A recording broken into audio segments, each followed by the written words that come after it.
मेरे साथ इस वक्त हिमाचल प्रदेश में नेता प्रतिपक्ष पूर्व मुख्यमंत्री जयराम ठाकुर जी मौजूद हैं। जयराम जी, अब क्या हो रहा है हिमाचल में? पहला सवाल तो यही है। बड़ा संशय है, किसी तरफ से क्लैरिटी नहीं है। कांग्रेस की तरफ से भी संशय, आप लोगों की तरफ से भी संशय है। देखिए, सबसे पीड़ा का विषय है कि हिमाचल को देवभूमि के नाम से जाना जाता है और देवभूमि हिमाचल प्रदेश में इस प्रकार से कुछ चीज़ें लोकतंत्र को तहस नहस करने की दृष्टि से जो सरकार की ओर से चल रही है, ये पूरा देश देख रहा है।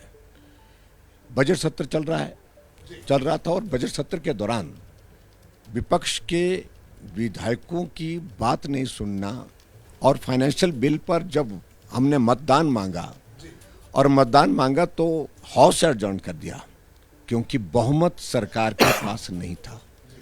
हाउस एडजर्न कर दिया और उसके बाद जब अध्यक्ष महोदय के पास मिलने के लिए हम गए तो मिलने के लिए मना कर दिया। वहाँ पर कमांडो लगा दिए गए, वहाँ पर मार्शल लगा दिए, कोई नहीं मिलेगा।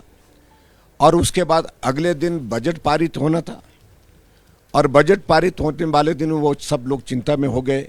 चिंता में इसलिए हुए कि राज्यसभा के जब हाल ही में जब चुनाव हुए, उस चुनाव में जहां कांग्रेस कह रही थी कि हमारे पास 43 वोट है, वो घट करके 34 रह गए और जहां भाजपा के 25 थे वहां हम बढ़ करके 34 हो गए। और फिर भारतीय जनता पार्टी के जो हमारे कैंडिडेट थे उनकी ड्रॉ ऑफ लॉट्स में जीत हासिल हुई वहां पर और उसके कारण बौखला गए। अब सरकार बचाने का प्रश्न था।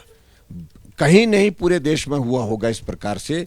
बजट पारित होने से पहले भारतीय जनता पार्टी के 15 विधायकों को सस्पेंड किया गया। इसलिए किया क्योंकि बजट पारित करना था। बजट पारित नहीं होता तो सरकार नहीं बचती।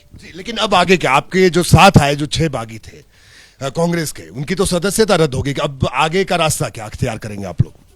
देखिए, उसके बाद आगे बढ़ करके यहाँ तक परिस्थिति पहुंची कि जो 6 विधायक जिन्होंने भारतीय जनता पार्टी के प्रत्याशी को राज्यसभा में अपना समर्थन दिया, उनको आज निष्कासित कर दिया गया।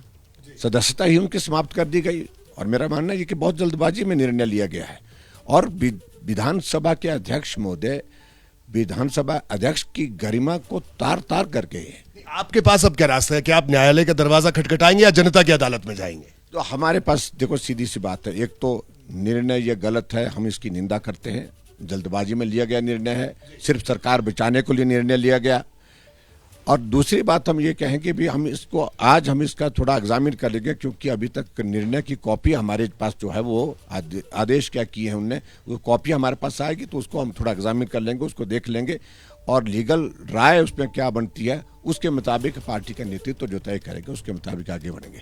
लेकिन इतना तय हो गया कि सरकार बचाने के लिए इन लोगों ने जो हरकतें की हैं वो पूरी दुनिया में, पूरे देश भर में सरकार चलेगी। जो हालात बने हैं, मैं इस बात को कह सकता हूं कि अब अपने ही विधायक, उनके 6 विधायक वो चले गए। पार्टी की इनकी अध्यक्षा खुलेआम कह रही है कि जो निर्णय किए जा रहे हैं गलत किए। हम 1 साल से बोल रहे हैं, विधानसभा के अंदर इनके विधायक बोले, बाहर बोले, सब जगह बोले। सोनिया गांधी जी से बात की, राहुल गांधी जी से बात की, खड़गे जी से बात की, सबका जिक्र किया उनने, लेकिन उसके बावजूद भी समाधान नहीं निकला है। तो प्रतिभा सिंह या विक्रमादित्य सिंह से आप लोगों की बातचीत हो रही है? क्या आपने उनको न्योता दिया कि आइए हमारे साथ?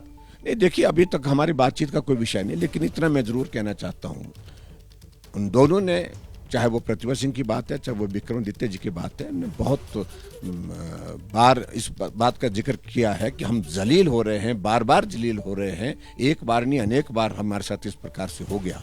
अगर इस क्रम को रोकना है तो कदम उठा करके कहीं चलना चाहिए, उस दिशा में चलना चाहिए। कम से कम सम्मान की जिंदगी का एक महत्व है उस दृष्टि। यानी आप सीधे तौर पर कह रहे हैं कि आप उनको ऑफर कर रहे हैं कि आइए, सम्मान आप लोग देंगे? तो स्वाभाविक रूप से अगर वो हमारी पार्टी में आना चाहते हैं, मैं इस बात को लेकर सिर्फ इतना ही कहना चाहता हूँ, अगर वहाँ जलालत हो रही है, बेवजह हो रही है, तो उस पर उनको गंभीरता से विचार करके निर्णय करना चाहिए। ठीक है, उनको निर्णय करना चाहिए, लेकिन आप लोगों ने भी कोई निर्णय किया या नहीं? कब तक ये इस तरह का अनिश्चितता का माहौल रहेगा? देखिए, निर्णय करने के बाद जहाँ तक उनकी है वो तो पहले उनको निर्णय करने, उसके बाद हम निर्णय करेंगे। लेकिन मैं इतना जरूर कहना चाहता हूँ कि हिमाचल प्रदेश में जो कांग्रेस की सरकार है, इसका जो लोकप्रियता का ग्राफ तो नीचे धरातल में चला ही गया, रसातल में चला गया, लेकिन नैतिक अधिकार ही खो चुकी है सत्ता में रहने की। मैं बड़ा साहब कहना चाहता हूं, क्योंकि बहुमत को साबित करने की हिम्मत नहीं हुई।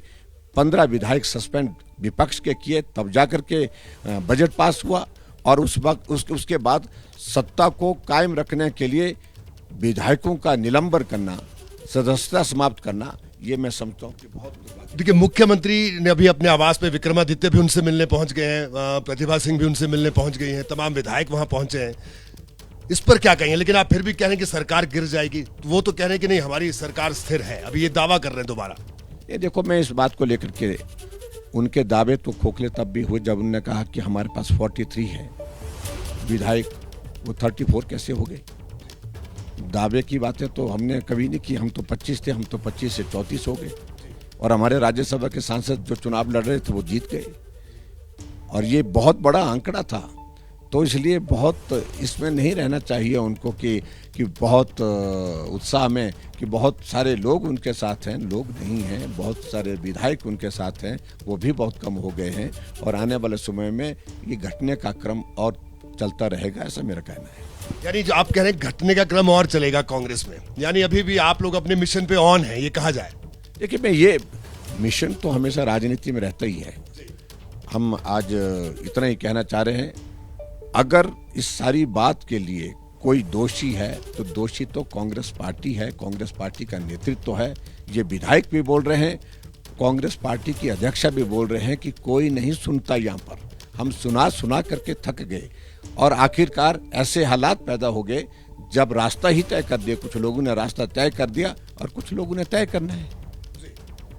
एक आखिरी सवाल जयराम जी आपसे, तो ये अगर जिस तरह से आप बात कर रहे हैं कि और भी आप बातचीत कर रहे हैं, और आप कह रहे हैं जो भी नाराज हैं आप लोगों के पास आए, आप सम्मान देंगे उनको, तो अगर ऐसी स्थिति बनती है तो विधानसभा डिसॉल्व की तरफ बढ़ रही है, क्या कहना है इस पर? ये भी चर्चा है पूरे प्रदेश में। देखिए, मैं तो ये कहूँगा कि सही बात तो ये है कि जिस प्रकार से कांग्रेस पार्टी की हालत आजकल की दिनों में यहाँ हिमाचल प्रदेश में है, जनमत वो खो चुके हैं। अगर मुख्यमंत्री में हिम्मत है, कांग्रेस पार्टी में अगर हिम्मत है, उनको फ्रेश जनादेश के लिए जाना चाहिए, विधानसभा को भंग करना चाहिए। आपका बहुत बहुत शुक्रिया जयराम जी इस पूरी बातचीत की। धन्यवाद, थैंक यू।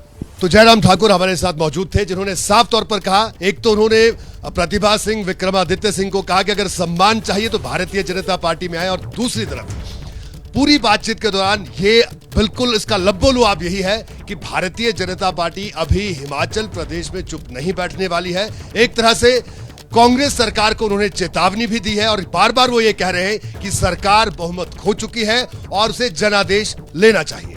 जैसे ही घड़ी का काटा दोपहर 2:30 पे आए, बबीता जी का दिल सास बहू साजिश के लिए मचल जाए। और ये है इनकी बहू, पूरे दिन ऑफिस की टेंशन हो जाए गॉन जब ये करें अपना फेवरेट शो फ्री टाइम पे ऑन। इनकी तरह आप भी देखें अपना फेवरेट शो अपने टाइम पर, और डाउनलोड कीजिए एबीपी लाइव ऐप अपने स्मार्ट टीवी पर।